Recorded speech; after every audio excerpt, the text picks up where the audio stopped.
Everyone, स्वागत है आप सभी का आपके अपने YouTube channel easy physics bye इला क्रांति मैम के साथ। मैं हूं आपकी मैम इला क्रांति और आप सभी बच्चों के लिए मैं लेकर के आ रही हूं माइंड मैप की सीरीज, जिसमें आप सभी को क्लास 12 फिजिक्स के सारे चैप्टर्स का माइंड मैप मैं आप लोगों को बनवा रही हूं। Last minute revision, quick revision करने के लिए सबसे बेस्ट टूल जो है वो माइंड मैप ही है। और क्योंकि बहुत सारे बच्चों की ये डिमांड रही है, नीट के बच्चे, नीट टॉपर्स वाले बच्चे, CUET, JEE और बहुत सारे कॉम्पिटिशन एग्जाम वाले जो बच्चे हैं हमारे और जो बोर्ड की तैयारी करे, उन सभी के लिए ये वीडियो है। तो शुरू से लेकर आखिरी तक वीडियो में बने रहना है, कोई भी पार्ट आपको वीडियो का मिस नहीं करना है, ध्यान से पूरा वीडियो देखना है और मेरे साथ साथ बनाते जाना है। और आज जो चैप्टर हम करने वाले हैं मैग्नेटिज्म एंड मैटर, वैसे आप लोगों का लगभग सारा चैप्टर कवर हो गया है। और अगर अभी तक आप लोगों ने बाकी चैप्टर्स के माइंड मैप नहीं देखे हैं तो एक बार आई बटन में जाकर के ऊपर में जरूर चेक कर लीजिएगा, आपको पूरी प्लेलिस्ट में जाएगी। और चैनल को सब्सक्राइब करना, बेल आइकॉन हिट करना और वीडियो को लाइक करना बिल्कुल भी नहीं भूलेंगे। ज्यादा से ज्यादा दोस्तों को वीडियो की लिंक जरूर शेयर करेंगे। मैग्नेटिज्म एंड मैटर का चैप्टर आज हम लेकर के आए हैं, इसका माइंड मैप हम यहाँ पर जो है बनाने वाले हैं। छोटा और स्कोरिंग चैप्टर है, कुछ पार्ट ऐसे हैं जो बिल्कुल पूछे ही जाते हैं। वीडियो के दौरान जब मैं माइंड मैप आप लोगों को बनवा रही हूँ तब मैं आप लोगों को क्लियरली डेफिनेटली एक्सप्लेन कर दूंगी। और मैग्नेटिज्म एंड मैटर, ठीक है। तो यहाँ पर जो है चुंबकत्व तथा द्रव्य, जिसको हम कहते हैं चुंबकत्व तथा द्रव्य। ओके चलो भाई, तो इस चैप्टर में हम यहाँ पर देखेंगे सबसे पहले क्या इंपॉर्टेंट है। तो सबसे पहले जो है हम यहाँ पर बात करते हैं तो विद्युत द्विध्रुव आघूर्ण के बारे में हम यहाँ पर डिस्कस करते हैं। और हमारे पास एक बार मैग्नेट होता है, तो इसके पहले जो है हमने मूविंग चार्जेस के लिए देखा था, जहां पर चार्ज मूव कर रहा था और चार्ज के मोशन की वजह से, चार्ज के मूव करने की वजह से, गति करने की वजह से वहां पर चारों तरफ जो है क्या क्रिएट हो रहा था, तो मैग्नेटिक फील्ड, विद्युत चुंबकीय क्षेत्र क्रिएट हो रहा था, जिसके बारे में इसके पहले चैप्टर में हमने स्टडी करी थी। और इस चैप्टर की अगर हम बात करें तो यहाँ पर जो है क्या करना होगा हमें, तो सबसे पहले हमें यहाँ पर द्विध्रुव आघूर्ण के बारे में जो है समझना होगा। लिख लेते हैं विद्युत द्विध्रुव आघूर्ण, ठीक है। तो क्योंकि हमारे पास यहाँ पर क्या है, एक बार मैग्नेट और बार मैग्नेट के दो पोल है ना। तो अगर आप मैग्नेट के बारे में बेसिक समझोगे, जो कि 10th क्लास का पार्ट आप लोगों का होता है, कि वहां पर जो मैग्नेट है उसको कितने भी टुकड़ों में तोड़ा जाए तो कभी भी वो जो है एक ध्रुव के साथ नहीं होता, एक पोल के साथ नहीं होता, ठीक है। कभी भी मोनोपोल नहीं होता, वो हमेशा डाइपोल के फॉर्म में रहेगा। दोनों पोल, हर टुकड़े में उसके जो है दोनों पोल जो है प्रेजेंट रहेंगे। तो क्योंकि अब दो पोल्स प्रेजेंट है, तो जब हम विद्युत द्विध्रुव आघूर्ण, ओके यहाँ पर गलती से मैंने विद्युत लिख दिया है, ये जो है चुंबकीय द्विध्रुव आघूर्ण है, ठीक है। तो क्योंकि दोनों के कॉन्सेप्ट सेम ही है, बोलते वक्त कभी मिस्टेक हो जाता है, तो हम यहाँ पर चुंबक की बात कर रहे हैं, बार मैग्नेट की बात कर रहे हैं। तो यहाँ पर हमारे पास दो पोल्स है, राइट। अब दो पोल्स है तो क्योंकि हम जब विद्युत द्विध्रुव आघूर्ण की बात करते हैं तो वहां पे हमारे पास एक सिंगल चार्ज हुआ करता था। तो जब दो समान और विपरीत आवेश, मतलब कि दो एक जैसे और अपोजिट चार्जेस को अगर हम एक मिनिमम डिस्टेंस पे रख रहे थे, तब हम लोगों को वहां पर विद्युत द्विध्रुव आघूर्ण मिल रहा था। यहाँ पर जब हम बात कर रहे हैं चुंबकीय द्विध्रुव आघूर्ण की, तो हमारे पास ऑलरेडी पहले से ही डाइपोल है, जो यहाँ पर नॉर्थ और साउथ पोल है हमारे पास। और इसके लिए जो है हम यहाँ पर फॉर्मूला लिख सकते हैं। तो बेसिकली इसके लिए एक फॉर्मूला जो हम लोगों ने इसके पहले वाले चैप्टर में भी पढ़ा है, वो फॉर्मूला कौन सा है आप लोगों का, तो ये जो फॉर्मूला है वो है आपका M is equal to I into A। अगर नंबर ऑफ टर्न्स है तो हम उसको फिर क्या लिख लेते हैं, तो फिर हम इसको लिख लेते हैं क्या, NIA, ठीक है। एक जो फॉर्मूला है वो ये हो गया। और एक और जो है फॉर्मूला, यहाँ पर ये समझना, क्योंकि यहाँ पर विद्युत द्विध्रुव आघूर्ण, क्योंकि हम जो है यहाँ पर जो हमारा बार मैग्नेट है, इसके जो पोल्स है, पोल के जो स्ट्रेंथ होते हैं उसको भी जो है हम स्मॉल m से ही रिप्रेजेंट करते हैं, राइट। तो आप जो है इसको कैपिटल M या फिर म्यू से रिप्रेजेंट कर सकते हो, ठीक है। तो इसका जो रिप्रेजेंटेशन है चुंबकीय द्विध्रुव आघूर्ण, मतलब कि आपका मैग्नेटिक डायपोल मोमेंट आप लिख सकते हैं क्या, मैग्नेटिक डायपोल मोमेंट, ठीक है। ये लिख लेते हैं हम, इसको थोड़ा सा ऊपर कर लेते हैं, बेस्ट है। और यहाँ पर जो है लिखेंगे हम मैग्नेटिक डायपोल मोमेंट, ठीक है। ये मैग्नेटिक डायपोल मोमेंट लिख लिया। और इसके बाद जो हम फॉर्मूला की बात कर रहे हैं, तो बेसिकली जैसे हम लोगों ने विद्युत द्विध्रुव आघूर्ण मतलब इलेक्ट्रिक डायपोल जब हम लोगों ने देखा था, इलेक्ट्रिक डायपोल मोमेंट, तो वहां पर जैसे हम लोगों ने फॉर्मूला लिखा था क्या, कि एक चार्ज और उनके बीच की जो परपेंडिकुलर लेंथ है, डिस्टेंस है वो, ठीक है, परपेंडिकुलर लेंथ। तो यहाँ पर मान लो कि हम जो है इसका जो परपेंडिकुलर लेंथ है, इसको अगर हम 12 कंसीडर करते हैं, तो यहाँ पर जो है मैग्नेटिक डायपोल मोमेंट म्यू की जो वैल्यू है, एक जो है ये इसका जो है पोल का एक पोल का स्ट्रेंथ m और इनके बीच की जो डिस्टेंस है उसको हम लोगों ने परपेंडिकुलर डिस्टेंस 2l यहाँ पर कंसीडर किया है। तो m इंटू 12 ये भी आपका जो है क्या हो गया, मैग्नेटिक डायपोल मोमेंट, मतलब कि चुंबकीय द्विध्रुव आघूर्ण का क्या हो गया, एक सूत्र हो गया, ठीक है। अब क्योंकि जब हम मान लो कि इलेक्ट्रॉन की बात कर रहे हैं, तो इलेक्ट्रॉन क्या हो रहा है, तो इलेक्ट्रॉन जो है न्यूक्लियाई के चारों तरफ जो है रिवॉल्व हो रहा है, ठीक है। तो मान लो कि हमारे पास एक ही इलेक्ट्रॉन है, मान लो हम लोगों ने हाइड्रोजन का एक एटम लिया है, राइट। तो यहाँ पर अगर हम जो है चुंबकीय द्विध्रुव आघूर्ण के लिए अगर इक्वेशन लिखना चाहें ठीक है। तो इस इक्वेशन को हम कैसे लिख सकते हैं, तो क्योंकि mu is equal to I into A हम लोगों को पता है, ठीक है, नंबर ऑफ टर्न्स मान लो कि एक ही है, तो यहाँ पर आई के प्लेस पर क्या होता है क्यू बाई टी, आई के प्लेस पर क्या हो गया क्यू बाई टी, और इस तरीके से लाइक टी का अगर हम फॉर्मूला लिखे तो टी इज इक्वल टू क्या होता है 2 पाई आर बाई वी, ये सब आप लोगों ने 4th चैप्टर में पढ़ रखा है, राइट। इन फॉर्मूलाज से जो है हम यहाँ पर आई के प्लेस में क्या लिख सकते हैं, E V upon 2 pi R लिख सकते हैं डायरेक्टली, और यहाँ पे जो है एरिया यानी कि जो क्षेत्रफल है इसके प्लेस में मैंने पाई आर स्क्वायर लिख दिया। तो इस तरीके से डायपोल मोमेंट का, मैग्नेटिक डायपोल मोमेंट का ये इस फॉर्मेट में भी एक फॉर्मूला हमारा हो गया।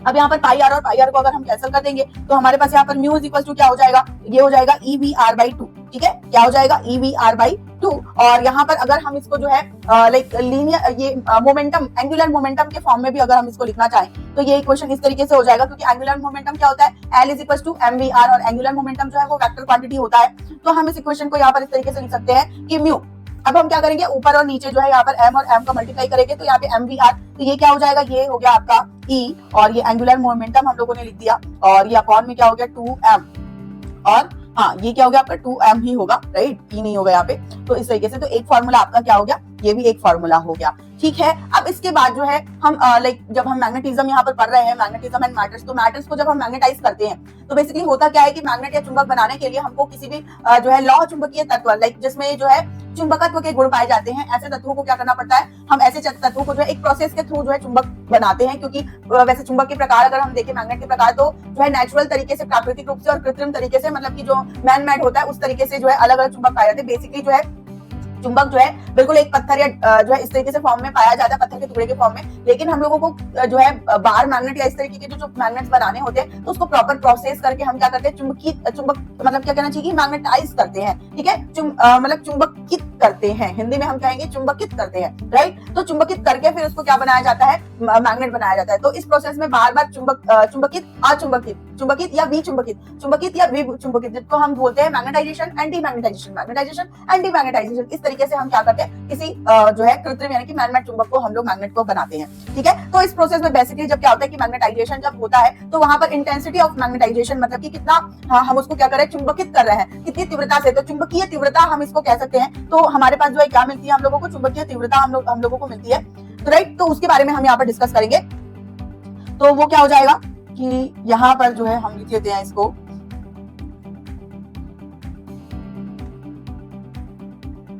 इंटेंसिटी ऑफ मैग्नेटाइजेशन, आप लिख लो चुंबकीय तीव्रता, चुंबकीय तीव्रता, राइट। इसको हम रिप्रेजेंट करते हैं आई से, और ये जो है क्या होता है, तो ये आपका जो मैग्नेटिक डायपोल मोमेंट m है, m अपॉन v, ठीक है। तो ये magnetic dipole moment upon v volume आपका जो है ये आपका होता है क्या, इंटेंसिटी ऑफ मैग्नेटाइजेशन, ठीक है। इसके बाद जो है एक और फॉर्मूला हमारे पास होता है मैग्नेटिक इंडक्शन, जिसको हम बोलते हैं लाइक एक रिलेशन होता है B equal to mu H, इस तरीके से। तो यहाँ पर H क्या है, तो जैसे कि हम क्या कर रहे हैं, जैसे कि मान लो कि किसी चुंबक का चुंबकीय क्षेत्र है, राइट, और H का मतलब क्या हो गया कि जब मान लो कि क्या हो रहा है आपका कोई मतलब कि मैटर जो है वो मैग्नेटाइज्ड हो रहा है, ठीक है, तो वो आपका जो है उसके लिए जो फील्ड है वो आपका H से रिप्रेजेंट करते हैं, है ना। तो इस तरीके से बहुत सारे टर्म्स है, वैसे तो आप लोगों ने जो है कंप्लीट थ्योरी पढ़ी होगी, उसमें आप ज्यादा अच्छे से समझ पाएंगे, क्योंकि यहाँ पर मैं पूरा एक्सप्लेन नहीं कर सकती हूँ, आपको ऊपर एक्सप्लेन कर रही हूँ, क्योंकि मुझे यहाँ पर जो है आप लोगों को माइंड मैप बनवाना है, और इसको जो है हम फॉर्मूला को हम यहाँ पर लिख लेते हैं कि H प्लस आई, इस तरीके से जो है ये फॉर्मूला भी होता है, B equal to mu H, एक फॉर्मूला है, B equal to mu H और mu not H plus I, इस तरीके से हम फॉर्मूला लिखते हैं। ससेप्टिबिलिटी, जिसको हम क्या कहते हैं, चुंबकीय प्रवृत्ति,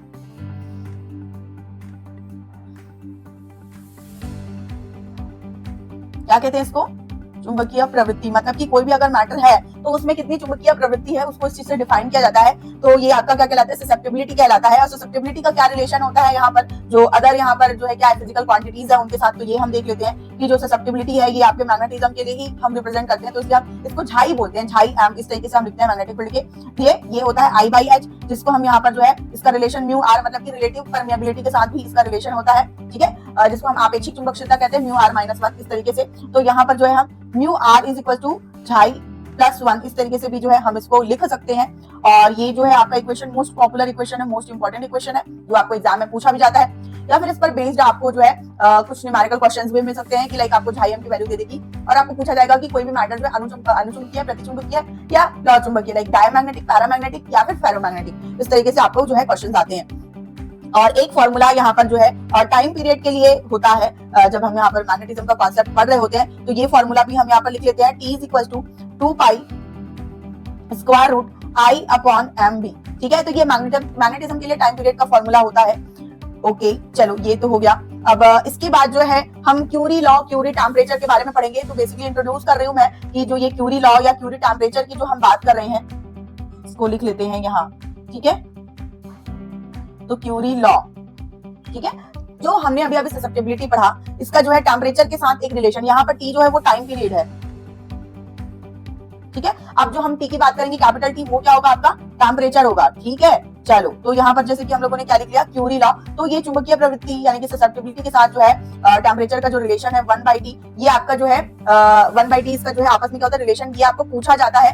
तो क्योंकि हम जो है अभी मैग्नेटिज्म मैटर में जब हम मतलब मैग्नेटिक मैटर की बात करते हैं जिसमें मैग्नेटिज्म की प्रॉपर्टी पाई जाती है, जिससे ससेप्टिबिलिटी की हम बात करते हैं, उनको जो है हम 3 नाम से जानते हैं। उसमें से एक नाम है अनुचुंबकीय, प्रतिचुंबकीय और लौह चुंबकीय। अनुचुंबकीय मतलब कि पैरामैग्नेटिक, जिसमें थोड़े थोड़े चुंबकत्व के गुण पाए जाते हैं। फेरोमैग्नेटिक, लौह चुंबकत्व, जिसमें आप लोगों को जो है मैग्नेटिज्म के गुण बहुत ज्यादा स्ट्रांगली पाए जाते हैं। डायमैग्नेटिक मतलब इसमें भी गुण पाए जाते हैं लेकिन अपोजिट डायरेक्शन में, तो वो आपका डायमैग्नेटिक यानी कि प्रतिचुंबकीय। तो नाम से यहाँ पर सब कुछ डिफाइंड है। तो बेसिकली जब हम यहाँ पर क्यूरी लॉ में टेम्परेचर के रिलेशन की बात करते हैं चुंबकीय प्रवृत्ति के साथ, तो यहाँ पर जो है क्या होता है कि लाइक जब हम पैरामैग्नेटिक मटेरियल, ठीक है, कौन से बात करें हम यहाँ पर, पैरामैग्नेटिक मटेरियल मतलब कि अनुचुंबकीय। तो अनुचुंबकीय के लिए ये जो रिलेशन है आपका झाई इक्वल टू 1/T, जिसको हम क्यूरी लॉ के नाम से जानते हैं, ये रिलेशन पैरामैग्नेटिक मटेरियल के लिए जो है होता है। और इसी तरीके से एक जो है वो क्या होता है, क्यूरी वेस लॉ। सेम, ये क्यूरी जो है साइंटिस्ट का नाम है, तो क्यूरी वेस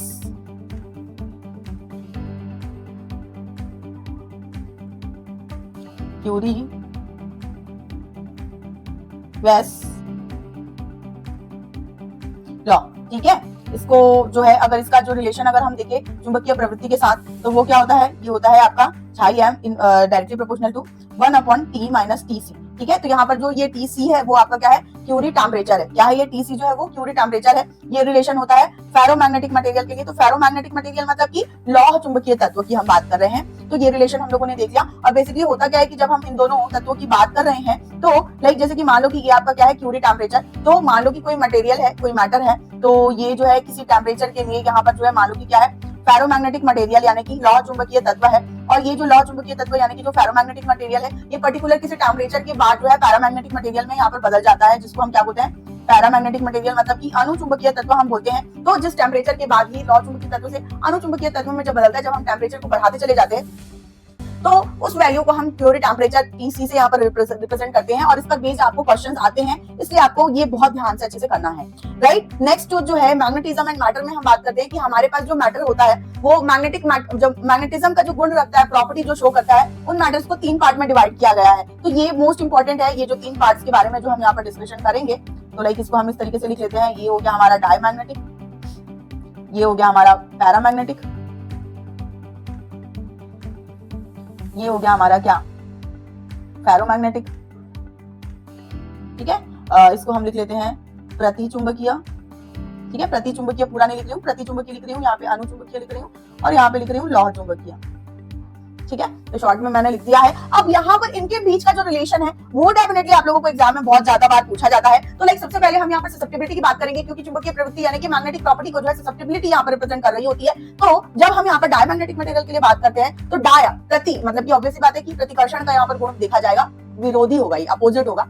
तो लाइक ये जो प्रॉपर्टी है ये आपकी 0 से नीचे लाइक माइनस में ये जो वैल्यूज है वो उसकी ससेप्टिबिलिटी की वैल्यू जो है माइनस में होती है। तो ये वैल्यू आपका 0 से नीचे मतलब 0 से -1 के बीच में जो वैल्यू है वो आपकी होती है, उसको डायमैग्नेटिक मटेरियल यानी कि प्रतिचुंबकीय तत्व कहते हैं। और इसके अलावा मान लो कि अगर यहाँ पर जो है पैरामैग्नेटिक मटेरियल की अगर हम बात करें, तो पैरामैग्नेटिक मटेरियल के लिए ये जो ससेप्टिबिलिटी की वैल्यू है ये ऑफकोर्स पॉजिटिव होती है, बट लेस पॉजिटिव होती है, छोटा नंबर होता है, जो कि मान लो कि ये आपका क्या है 1 से लेकर के मान लो कि कोई वैल्यू k हम यहाँ पर कंसिडर कर रहे हैं, कोई वैल्यू k हम यहाँ पर कर रहे हैं कंसिडर। ठीक है, तो 1 से लेकर के k वैल्यू तक की होती है, ये k वैल्यू हमको पता नहीं है। ठीक है, और इसके अलावा जब फेरोमैग्नेटिक मटेरियल की बात करें, तो फेरोमैग्नेटिक मटेरियल के लिए जो ससेप्टिबिलिटी की वैल्यू होती है वो वेरी वेरी ग्रेटर देन 1 होती है, बहुत ज्यादा होती है, लाइक 1000 किसी का हो गया, 100 किसी का हो गया, तो इस तरीके की रेंज की। अब इसके बाद जो है हमने देखा था कि म्यू का रिलेशन यहाँ पर इस फॉर्मूला से, राइट, तो इस फॉर्मूला से हम लोगों को म्यू आर यानी कि रिलेटिव परमेबिलिटी का भी रिलेशन यहाँ पर मिल जाएगा। तो ये बेसिकली जो है डायमैग्नेटिक मटेरियल के लिए, क्योंकि हम लोग क्या करते हैं झाई में मैग्नेटिक प्रॉपर्टी चुंबकीय प्रकृति जो है उसमें +1 ऐड करते हैं, तो ऑब्वियस बात है कि ये 0 और 1 के बीच होगा। क्या होगा? ये 0 और 1 के बीच में, ठीक है। और जब हम पैरामैग्नेटिक मटेरियल की बात करें तो ऑब्वियसली ये जो है 1 के नियर अबाउट इसकी वैल्यू होती है, तो ग्रेटर देन 1 ही होगा, क्योंकि +1 ऐड करेंगे तो ग्रेटर देन 1 ही होगा। तो 1 से लेकर के मान लो कि k+1, k क्योंकि हमारी झाई की वैल्यू अगर मान लो 100 है तो म्यू आर की वैल्यू क्या हो जाएगी? 100 + 1 101 हो जाएगी। और अगर इसके लिए बात करें तो ये वेरी वेरी ग्रेटर देन 1 होता है, क्योंकि अगर मान लो कि 100,000 समथिंग कुछ है, ठीक है, तो उसमें +1 ऐड करेंगे तो वो ऑब्वियस बात है कि 1 के कंपेयर में काफी बड़ा फिगर है, राइट। इसके बाद जो है हम यहाँ पर लाइक जो हमारे वायु या निर्वात की जो चुंबकशीलता है जिसको हम कहते हैं म्यू नॉट, जिसको हम कहते हैं, तो म्यू नॉट का रिलेशन हम देखेंगे म्यू के साथ। तो क्योंकि यहाँ पर जो म्यू का वैल्यू है वो म्यू नॉट से क्या होता है? कहीं छोटा होता है डायमैग्नेटिक मटेरियल के लिए, क्योंकि हम यहाँ पर देख रहे हैं कि ये 0 से 1 के ही रेंज में है। तो म्यू नॉट की वैल्यू, क्योंकि हमें पता है ऑलरेडी म्यू नॉट की वैल्यू क्या होती है? 4 पाई इंटू 10⁻⁻⁷। तो जो म्यू की वैल्यू है एज कंपेयर छोटी होती है। पैरामैग्नेटिक मटेरियल के लिए अगर हम बात करें, पैरामैग्नेटिक मटेरियल के लिए तो ये mu is greater than mu naught. और जब हम फेरोमैग्नेटिक मटेरियल की बात करें तो फेरोमैग्नेटिक मटेरियल के लिए तो भाई क्या हो रहा है? ये mu is greater very very greater than mu naught, ठीक है। तो ये रिलेशन हो गया। तो ये 3 रिलेशन बहुत ज्यादा इंपॉर्टेंट है। इसके बाद थ्योरेटिकल कॉन्सेप्ट है। ऑब्वियस सी बात है कि इसमें जो है क्या है? नेगेटिव है ससेप्टिबिलिटी की वैल्यू, इसमें क्या है? पॉजिटिव है। और ये क्या है? वेरी मतलब कि बहुत ज्यादा मतलब कि बड़ा वैल्यू है पॉजिटिव में ना, क्या है? बहुत ज्यादा वैल्यू है पॉजिटिव में। और यहाँ पे इसीलिए क्या होता है? ये जो है आपका वीक मैग्नेटिक फील्ड होता है। यहाँ पर क्या होता है? Weak magnetic field. और वीक मैग्नेटिक फील्ड हो गया वीक मैग्नेटाइजेशन, और यहाँ पर अपोजिट डायरेक्शन में होगा क्योंकि नेगेटिव है, और अपोजिट डायरेक्शन में, ठीक है। इसके बाद जो है पैरामैग्नेटिक जो है वो उसमें क्या होता है? लाइक स्मॉल, इसमें वीक मैग्नेटाइजेशन इसमें भी होता है बट स्मॉल अमाउंट का weak magnetic field but in positive direction,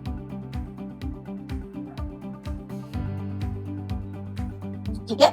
और इसमें फेरोमैग्नेटिक मटेरियल की अगर हम बात करें तो फेरोमैग्नेटिक मटेरियल में वेरी स्ट्रॉन्ग मैग्नेटिक फील्ड होता है, और ये भी आपका जो होता है वो पॉजिटिव डायरेक्शन होता है, ठीक है। ये हो गया। अब इसके एग्जांपल्स बहुत इंपॉर्टेंट है। एग्जांपल्स आप लोगों को जो है डेफिनेटली बेशक पूछे जाते हैं। तो जब हम डायमैग्नेटिक मटेरियल की बात करें तो ये एक ऐसा मटेरियल जो कि क्या होता है? जो मैग्नेटिक मटेरियल है उससे क्या होता है? रिपल होता है। तो रिपल होने वाले मटेरियल में सबसे पहले कॉपर, क्योंकि ये कंडक्टर है बट मतलब कि ये जो डायमैग्नेटिक प्रॉपर्टी होती है मैग्नेटिज्म में, ठीक है। इसके अलावा और एग्जांपल है Bi, bismuth, Aurum, Tb, silver, H2O, जितने भी कंडक्टिंग मटेरियल है लगभग वो आपके क्या है? डायमैग्नेटिक प्रॉपर्टी रखते हैं। NaCl, और इसके अलावा जो है क्या? N2। ये हो गया। इसके बाद मैग्नेटिज्म एंड मैटर की जब अगर हम बात करें तो यहाँ पर इसके एग्जांपल्स है एल्यूमिनियम, सोडियम, कैल्शियम और ऑक्सीजन, ठीक है। ये इसके कुछ एग्जांपल्स हो गए। एंड इसके बाद जब हम फेरोमैग्नेटिक मटेरियल की बात करते हैं तो आयरन, निकिल और कोबाल्ट, ये बहुत इंपॉर्टेंट है। तीनों के ही तीनों, आयरन, निकिल और कोबाल्ट, ठीक है, मोस्ट इंपॉर्टेंट है, इसलिए प्लीज ध्यान रखना। यहाँ पे काफी सारे एग्जांपल है, नीचे का लाइन मैं यहाँ पर मिटा रही हूँ क्योंकि मेरे को यहाँ पे आप लोगों को डायग्राम बनाकर शो करना है। तो इसके बाद जो है हम इसको थोड़ा सा ऊपर कर लेते हैं।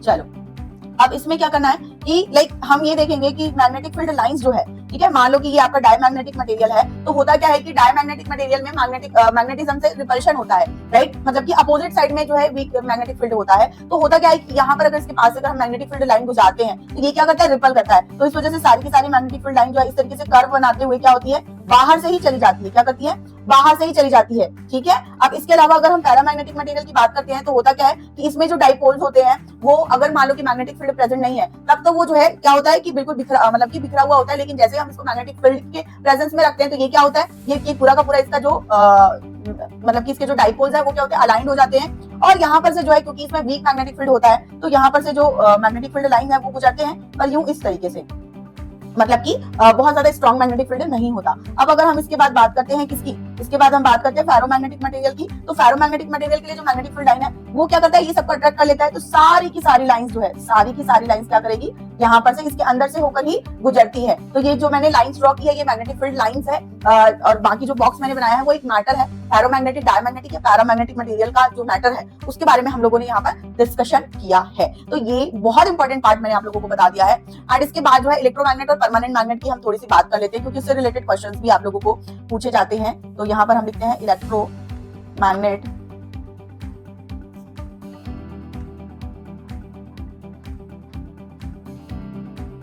Electromagnet and permanent magnet. ठीक है, तो लाइक जब हम इलेक्ट्रोमैग्नेट की बात करते हैं तो जैसे कि हम लोगों ने सोलेनॉइड के बारे में, टॉरॉइड के बारे में जो पढ़ा है वो क्या है, आपके इलेक्ट्रोमैग्नेट्स है। इस तरीके से जो है नॉन कंडक्टिंग मटेरियल के ऊपर जो है कंडक्टिंग वायर यानी कॉपर की वायर को क्या कर जाती है, लपेटी जाती है, और इसमें जब करंट देते हैं तो ये एक जो है टेम्परेरीली थोड़ी देर के लिए, जब तक इसमें करंट फ्लो हो रहा है तब तक के ही ये मैग्नेट की तरह कार्य करता है। कंप्लीट बार मैग्नेट के जैसा बिहेव करता है, नॉर्थ पोल साउथ पोल सब कुछ इसमें होता है। परमानेंट मैग्नेट की बात करते हैं तो बेसिकली ये फेरोमैग्नेटिक मटेरियल्स होते हैं जिसको बार बार क्या किया जाता है, मैग्नेटाइजेशन, डीमैग्नेटाइजेशन, मैग्नेटाइजेशन और क्या, मैग्नेटाइजेशन और डीमैग्नेटाइजेशन, मतलब चुंबकित और विचुंबकित बार बार किया जाता है, जिसकी वजह से ये क्या बन जाता है, परमानेंट मैग्नेट, बार मैग्नेट बन जाता है। बेसिकली जो परमानेंट मैग्नेट की बात करें वो अलग अलग शेप के होते हैं, सर्कुलर शेप के भी होते हैं, यू शेप के भी होते हैं, तो ये आप लोगों ने बचपन में ही पढ़ लिया होगा। ठीक है, तो हम लोगों ने इलेक्ट्रोमैग्नेट और परमानेंट मैग्नेट की यहाँ पर बात कर ली। इसके बाद जो है हम यहाँ पर बात करेंगे लाइक जैसे आप लोगों ने जब विद्युत क्षेत्र के बारे में पढ़ा होगा तो इलेक्ट्रिक डायपोल मोमेंट के लिए आप लोगों ने एक्सिस और इक्विलेटरल पॉइंट पर फॉर्मूलाज पढ़े होंगे। अक्षीय और निरक्षीय स्थिति का फॉर्मूला आप लोगों ने पढ़ा होगा, बिल्कुल सेम मैग्नेटिक फील्ड के लिए भी होता है। तो बेसिकली आप लोगों को यहाँ पर पूरा डेरिवेशन नहीं करना है, सिर्फ ओनली फॉर्मूला आप लोगों को लिखना है। तो इसलिए मैं यहाँ पर आप लोगों को जो फॉर्मूला है वो आप लोगों को नोट डाउन करवा दे रही हूँ।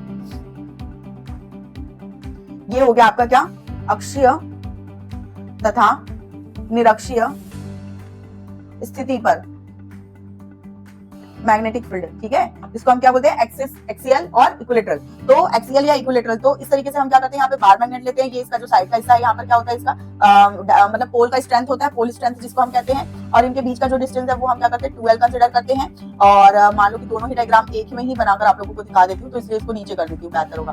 ठीक, तो यहाँ पर हम क्या करते हैं, क्यों इस तरीके से मान लो कि एक्सिस पर किसी पॉइंट पर हम लोगों को अगर मैग्नेटिक फील्ड क्रिएट करना है, या फिर इस तरीके से इक्विलेटरल पॉइंट पर, एक विषुवत रेखा पॉइंट या निरक्षीय स्थिति भी हम इसको बोलते हैं, पी, और मान लो कि ये क्या हो गया, एन पॉइंट पर। ठीक है, तो इसके लिए हम लोगों को मैग्नेटिक फील्ड का फॉर्मूला लिखना होता है। तो लाइक अगर मान लो कि एक्सिस मतलब कि बीपी पर मैं अगर फॉर्मूला लिखूं तो ये फॉर्मूला होता है म्यू नॉट अपॉन 4 पाई, और ये होता है 2m बाई आर क्यूब। तो बिल्कुल सेम है, dipole moment, electric dipole moment P जैसा होता था, उसकी जगह में मैग्नेटिक डायपोल मोमेंट यहाँ पर आ गया है। बाकी आर का रिलेशन जो है मैग्नेटिक फील्ड के साथ बिल्कुल उसी तरीके से है जैसे इलेक्ट्रिक फील्ड के साथ रिलेशन होता है। ठीक है, और इसके अलावा जब इक्विलेटरल, तो इसको हम एक्सिस लिख लेते हैं, बेटर है, क्योंकि उसी तरीके से आपके बुक में भी लिखा है। ये हो गया आपका एक्सिस, और यहाँ पर जो है फॉर्मूला मैं लिख रही हूँ इक्विलेटरल पर, तो ई लिख रही हूँ, तो ये हो गया आपका म्यू नॉट अपॉन 4 पाई, और ये होता है m अपॉन r की पावर 3। तो ये आपका जो है निरक्षीय स्थिति यानी कि इक्विलेटरल डिस्टेंस पर आपका जो फार्मूला होता है।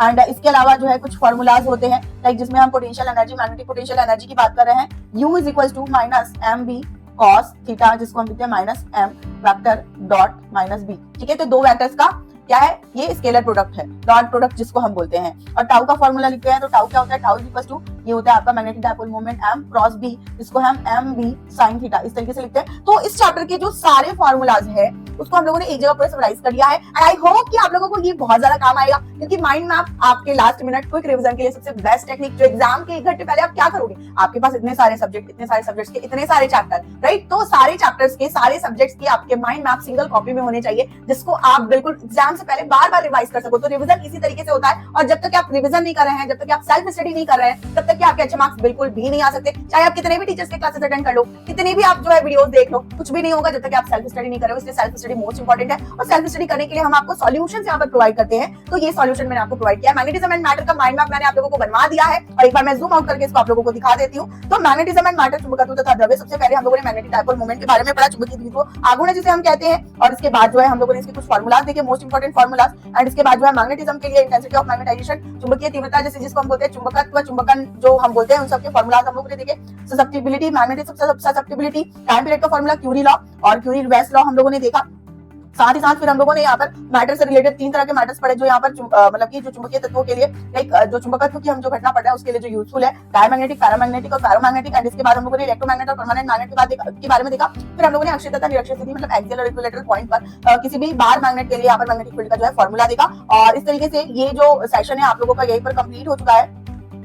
तो हम मिलेंगे हमारे अगले सेशन में नेक्स्ट चैप्टर के साथ। और आई होप कि आप लोगों को ये माइंड मैप की सीरीज बहुत ज्यादा यूजफुल होगी। नीचे एक बार नीचे कमेंट सेक्शन में लिख करके जरूर बताएंगे। चैनल को सब्सक्राइब करना, बेल आइकन हिट करना बिल्कुल भी नहीं भूलना। अपने दोस्तों को जरूर शेयर करना है क्योंकि ये माइंड मैप आप सभी के लिए बहुत ज्यादा जरूरी है सारे एग्जाम्स के लिए। चलो भाई, तो नेक्स्ट वीडियो में हम मिलेंगे और तब तक के लिए बाय बाय।